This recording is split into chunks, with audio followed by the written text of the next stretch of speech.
You good? You ready to start? All right, let's go.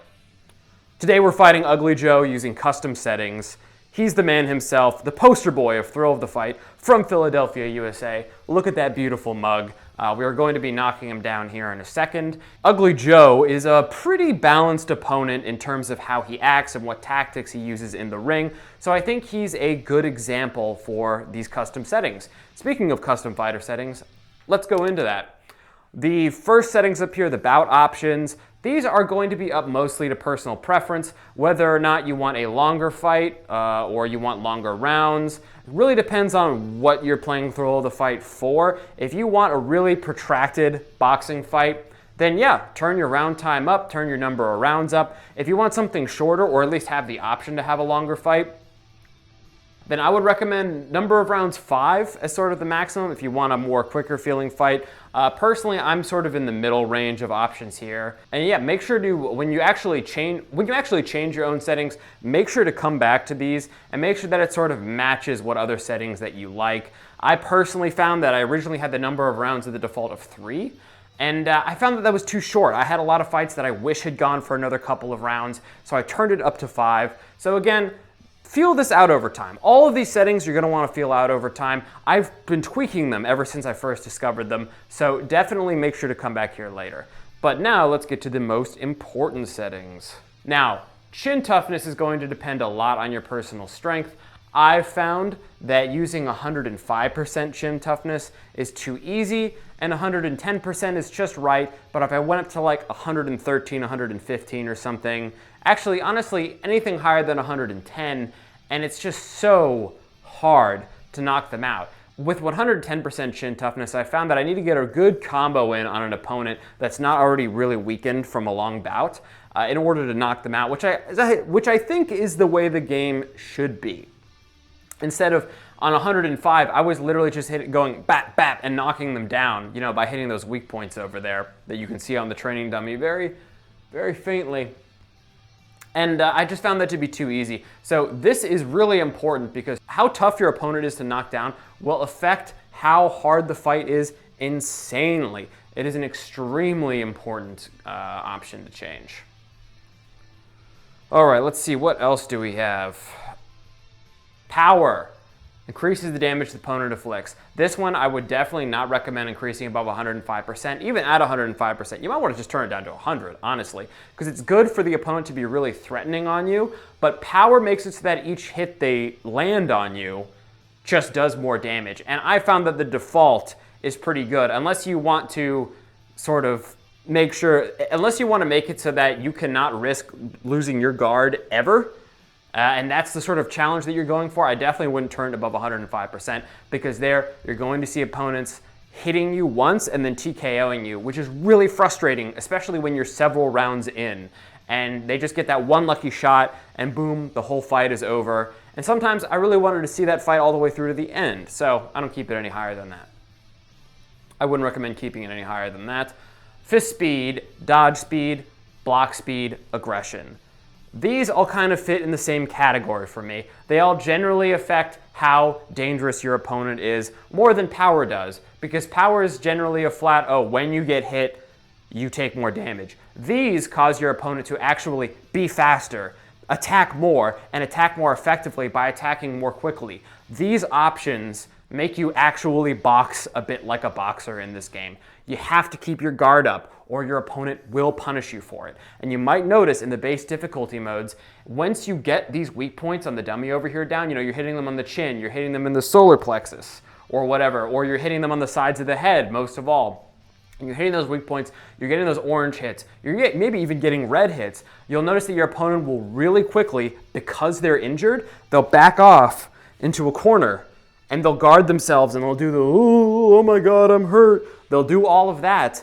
And the fight essentially becomes you just punching them up in a corner as soon as you get a couple decent hits on them.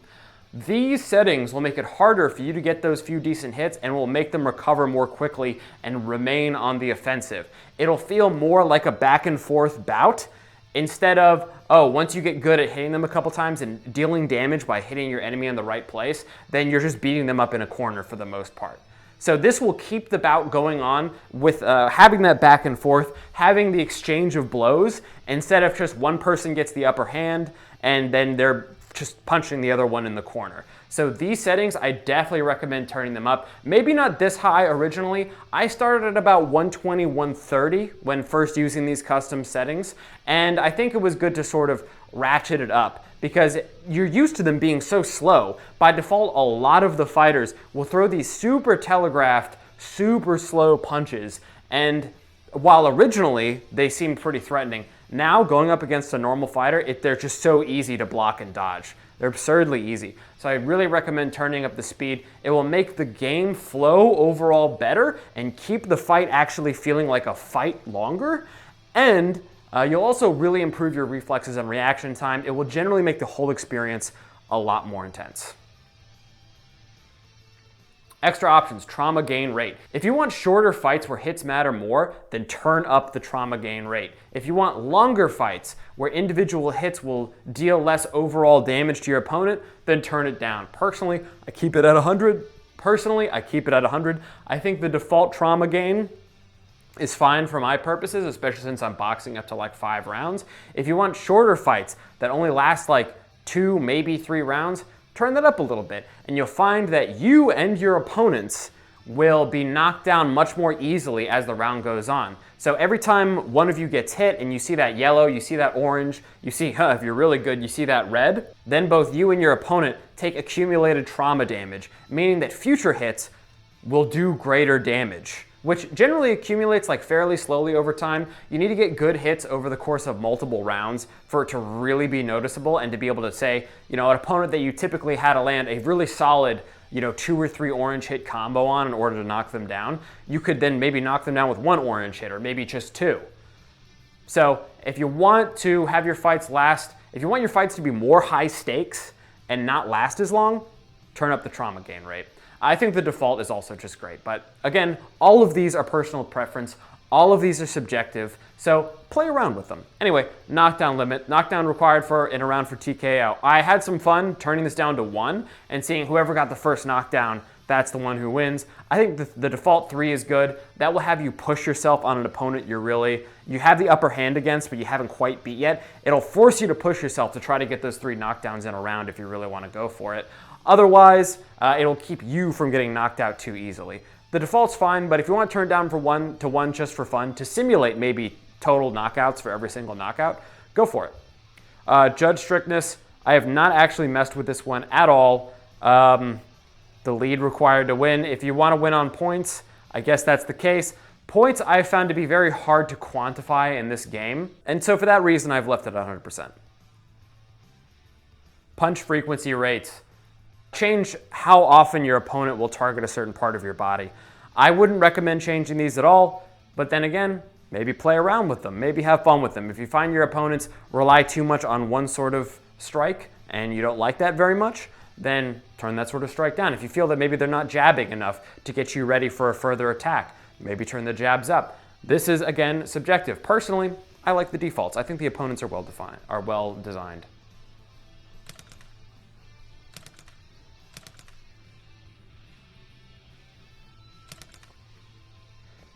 And now before we get into the fight itself, another really important setting here is force adjustment. You can have the adjustment of your punches be determined automatically in the game, or you can change these values here to determine them manually. Personally, I like them all set to the same value and determined automatically turned off. So if you punch harder, you'll actually do more damage. And if you punch more softly, well, you'll do less damage, which is, I think, the way that punching in a punching game should be. I found that when your force is determined automatically and is adjusted as the game goes on, you're punished for punching harder. So again, as with everything else here, it's subjective, but definitely take a look at this page, play around with it like the other ones, and I would recommend setting all of these to be the same and turning it off and at least trying that. And if you feel like you aren't doing enough damage against an opponent, turn the opponent's chin toughness that we talked about earlier, turn that down. Don't mess with this, turn the opponent's toughness down. And that's a much easier way to make sure that the amount of force that you're putting in is rewarded rather than punished, and that your opponents feel like if you really punch your opponent as hard as you can and then you don't do any damage, you don't want that to happen, but you don't want to easily be knocking them out in one hit either. To adjust your force, just adjust your opponent's toughness, it's much easier than coming back here and doing this. And I also recommend, until you really, really know the game, honestly, I still do this, leave show impact effect on, because then you'll know if your punches were damaging. It could be hard to tell without it. Sometimes you'll really land one hell of a punch and you get no damage. There's no impact effect. And sometimes you'll land a punch that doesn't seem that great and then, oh, it's like an orange. So definitely recommend leaving this on so you really know if you're hurting your opponent, but if you want to go for ultra realism, feel free to turn it off.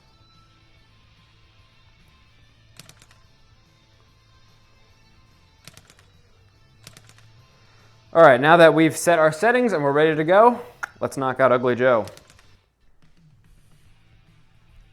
Keep it clean at all times, protect yourself at all times, and what I say, you must obey. Stretching is also really important. I'm honestly probably not going to be doing a ton of talking here. Maybe a lot of heavy breathing. All right, I'm pretty well stretched out. Let's go. See how much faster he hits? See how he immediately attacked me? I have to stay on my guard even after landing a hit or two. And I know that when I attack, he's pretty likely to counterattack. Oof. See, I didn't keep my left hand up there. And he punished me for it.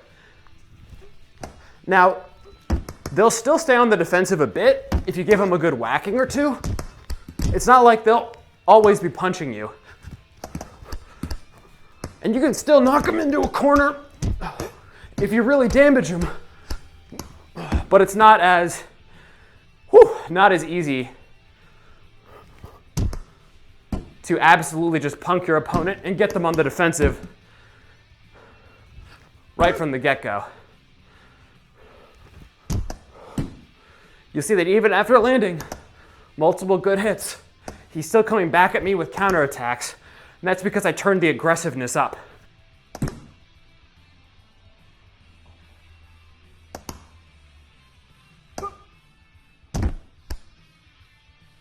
Whew. See how much faster he's striking. Get off of him. And when he did hit me, he did a good amount of damage. But he didn't just immediately knock me down, which would have been incredibly lame. And because he didn't, we're continuing to have this interesting back and forth. 1, Unfortunately, 3, I was focused too much on talking, 5, and he just knocked me out by landing multiple consecutive blows on me instead of just one big one. So this is a sort of balance, additional realism, and additional challenge that you can create using these custom settings. And to anyone who's played this game a lot, even if you've beaten all of the opponents on Outclassed, I definitely recommend that you come back in and beat them all again on custom settings. It's a much more rewarding experience. Oh, see, I really knocked him into a corner there. I almost knocked him down.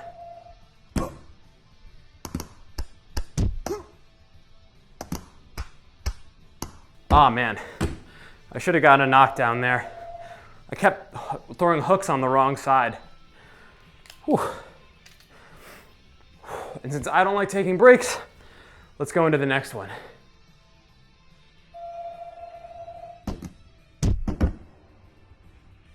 I've been playing Thrill of the Fight for a really long time, and you can make the game so much more interesting with just a few custom settings. 1, 2, 3, 4, 5. And that's that. I hope this changes your boxing game up, increases your workouts, makes them better. Have a good one.